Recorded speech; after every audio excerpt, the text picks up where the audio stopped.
बिस्मिल्लाहिमिनश्शैतानिर्रजीम बिस्मिल्लाहिर्रहमानिर्रहीम अस्सलातु वस्सलामु अलैका या सय्यदी या नूरम मिन नूरिल्लाह व अला आलिका व अस्हाबिका या सय्यदी या रहमतल लिल आलमीन अस्सलातु वस्सलामु अलैका या सय्यदी या हबीबल्लाह व अला आलिका व अस्हाबिका या सय्यदी या रहमतल लिल आलमीन अस्सलामु अलैकुम व रहमतुल्लाहि तआला व बरकातुहू।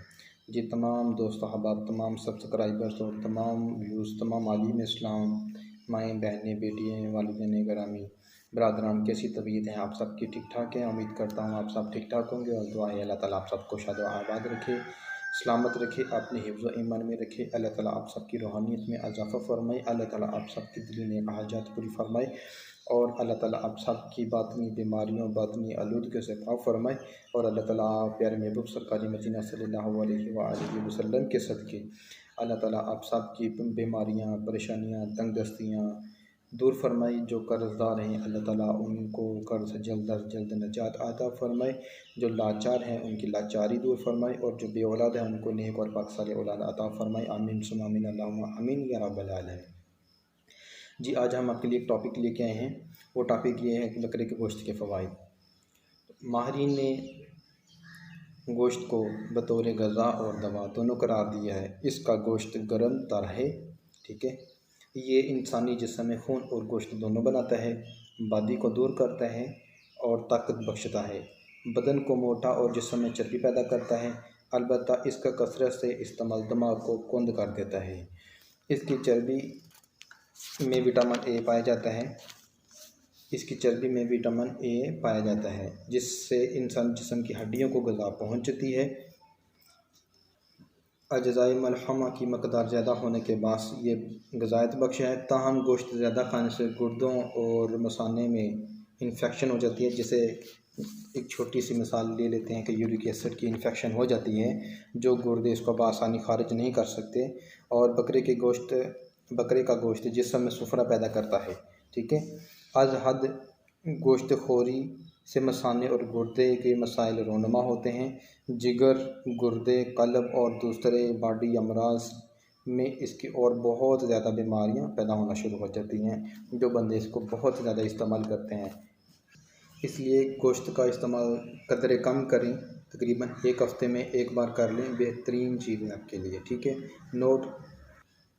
हमारी बात को नोट फरमा लें कि जो हमारे कल्चर के जो लोग हैं वो इसको अक्सर औक़ात में भून कर पकाते हैं। ये इसको बहुत ज़्यादा नुकसान करता है, बॉडी को बहुत ज़्यादा नुकसान करते हैं, ठीक है।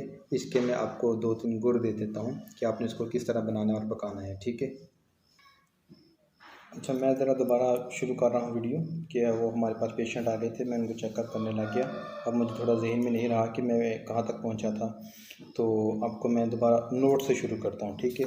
कि हमारी बात नोट फरमा लें कि मैं आपको तरीका इस्तेमाल बताता हूँ कि इसको किस तरह पकाना है। अक्सर औक़ात हमारे जो कल्चर के लोग हैं वो इसको भून कर पकाते हैं, ये इसको बहुत ज़्यादा नुकसान करता है, ठीक है।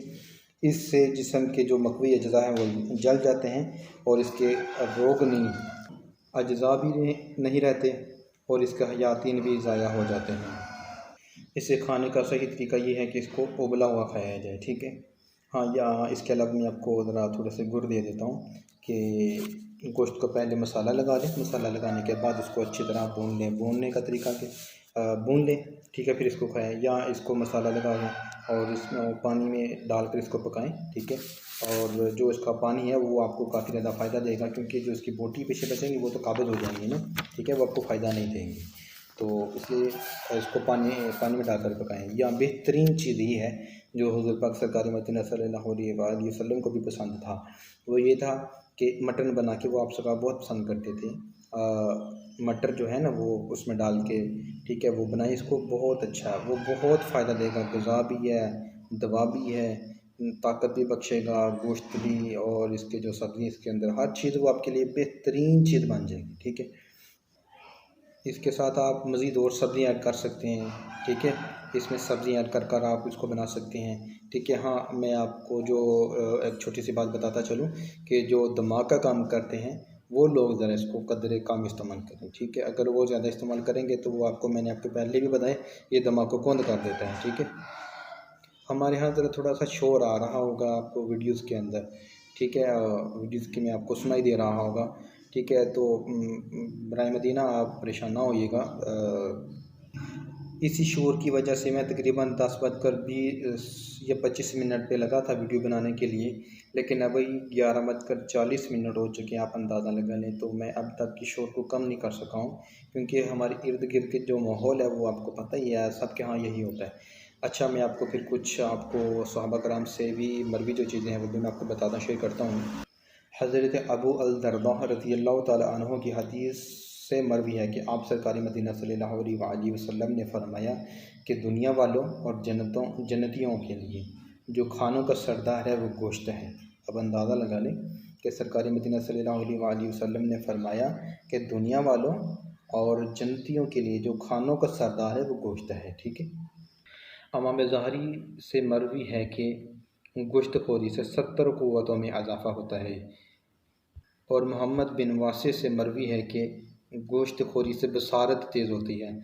और हज़रत मौला मुश्किल कुशा हज़रत अली अल मुर्तज़ा रज़ी अल्लाह ताला अन्हु से मरवी है कि आप सरकार मदीना सल्लल्लाहु अलैहि वसल्लम ने फरमाया कि गोश्त को खूब खाएँ। गोश्त खाने से रंगत में निखार बेहतर होता है और इसको इबादत इखलाक़ात में बेहतरी लाता है। ये पेट को बढ़ने नहीं देता है। हज़रत नाफ़े का बयान है कि हज़रत अब्दुल्ला बिन उमर रज़ी अल्लाह ताला अन्हु माह रमज़ान में कसरत से गोश्त खाया करते थे। और हज़रत अली अल मुर्तज़ा रज़ी अल्लाह ताला अन्हु से मरवी है कि जिसने 40 रात गोश्त नहीं खाया उसके इखलाक़ात कम हो गए, उसका इखलाक़ बुरा